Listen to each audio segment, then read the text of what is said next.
चतुर बाप की कहानी। बुद्धिमान पिता और 3 बेटे।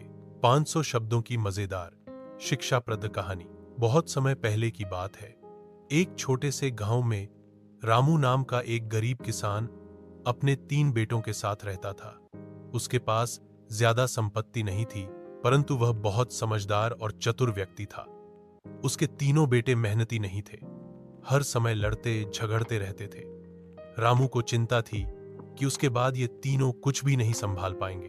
एक दिन रामू ने अपने बेटों को पास बुलाया और कहा, बेटा, मैंने खेत में एक खजाना दबा रखा है।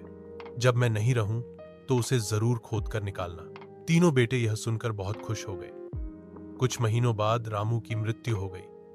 बेटे तुरंत खेत की ओर दौड़े। उन्होंने पूरे खेत को गहरा खोद डाला, पर कोई खजाना नहीं मिला। लेकिन खेत अब अच्छी तरह से तैयार हो गया था। उसी समय गांव के एक बूढ़े ने कहा, खेत अब जोतने के लिए एकदम बढ़िया हो गया है। बीज बो दो, खूब फसल होगी। तीनों ने वैसा ही किया और थोड़े ही समय में फसल लहलहा उठी। जब उन्हें खूब अनाज और पैसे मिले, तब उन्हें अपने पिता की बात याद आई। पिताजी ने सच कहा था, असली खजाना मेहनत में छिपा है।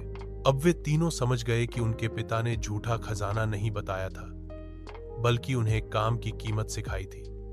वे अब आपस में लड़ते नहीं थे, मिलकर मेहनत करते और खेती से अच्छा जीवन जीते। सीख, नैतिक शिक्षा। चालाकी और अनुभव से बड़ी कोई संपत्ति नहीं होती। असली खजाना मेहनत और एकता में है।